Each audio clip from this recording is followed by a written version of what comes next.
देख रहे हैं एक न्यूज 24 और मैं हूं स्वाति आपके साथ।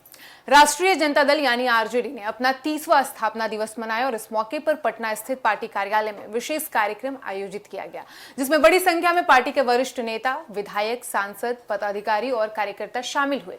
कार्यक्रम के दौरान नेताओं ने पार्टी के अब तक के सफर को याद किया और भविष्य की रणनीति पर भी चर्चा की कि संगठन को और कैसे मजबूत किया जा सकता है। कार्यक्रम में आरजेडी नेताओं ने कहा कि पार्टी अपने संस्थापक लालू प्रसाद यादव के सामाजिक न्याय के विचारों और सिद्धांतों को आगे बढ़ाने के लिए प्रतिबद्ध है। नेताओं का कहना था कि पार्टी हमेशा गरीबों, किसानों, मजदूरों, पिछड़ों, दलितों और वंचित वर्गों की आवाज उठाती रही है और आगे भी उठाती रहेगी।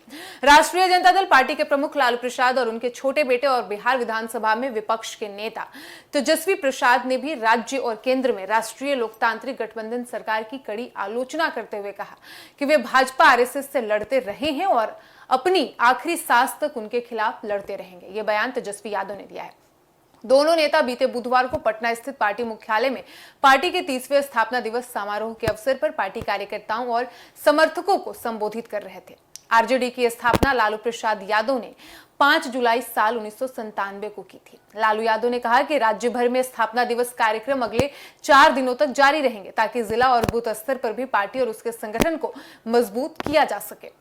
बता दें कि लालू प्रसाद यादव ने पार्टी नेताओं, कार्यकर्ताओं और समर्थकों से बूथ स्तर तक पार्टी को मजबूत करने के लिए आंतरिक मतभेदों को भुलाकर एकजुट होने की अपील करते हुए उन्होंने कहा कि आरजेडी की पहचान संघर्ष की राजनीति रही है। हमने संघर्ष किया है और करते रहेंगे। इसके बाद पिता की टिप्पणियों को आगे बढ़ाते हुए पार्टी के कार्यकारी अध्यक्ष तेजस्वी यादव ने कहा कि लालू प्रसाद सिर्फ एक नाम नहीं बल्कि एक विचारधारा है, क्योंकि उन्होंने गरीबों, पिछड़ों और शोषित वर्गों के लोगों के लिए लड़ने की अपनी विचारधारा से कभी भी समझौता नहीं किया है।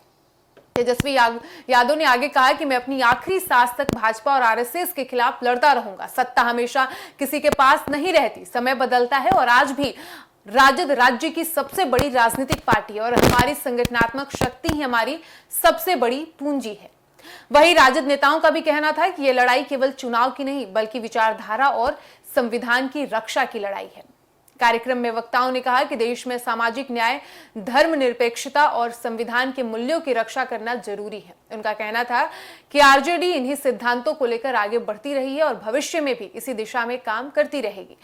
इस अवसर पर नेताओं ने पार्टी कार्यकर्ताओं से संगठन को और पहले से कहीं अधिक मजबूत बनाने की अपील की।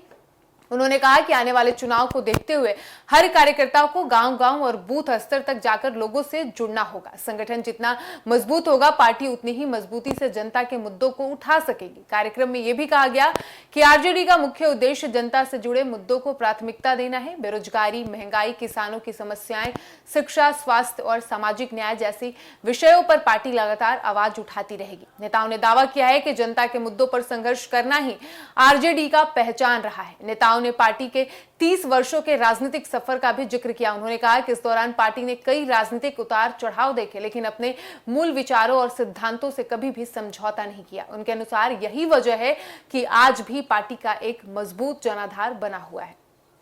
कार्यक्रम में युवा कार्यकर्ताओं की भूमिका पर भी विशेष जोर दिया गया। नेताओं ने कहा कि युवाओं की भागीदारी से संगठन को नई ऊर्जा मिलेगी। उन्होंने पार्टी के युवा नेताओं और कार्यकर्ताओं से सोशल मीडिया के साथ साथ जमीनी स्तर पर भी सक्रिय रहने का आह्वान किया है। आरजेडी नेताओं ने कहा कि आने वाले समय में पार्टी जनता के बीच और अधिक सक्रिय अभियान चलाएगी और इसके तहत विभिन्न जिलों में बैठकें, जनसंपर्क कार्यक्रम और संगठन विस्तार अभियान चलाए जाएंगे। उनका कहना था कि पार्टी का लक्ष्य लोगों की समस्याओं को सुनना और उन्हें राजनीतिक मंच पर मजबूती से उठाना है। फिलहाल आपका क्या राय है? आप क्या कहना चाहेंगे इस मुद्दे पर? कमेंट बॉक्स में आप अपनी राय अवश्य लिखें और ऐसे ही तमाम खबरों के लिए बने रहिए हमारे साथ और देखते रहिए एक न्यूज 24। धन्यवाद।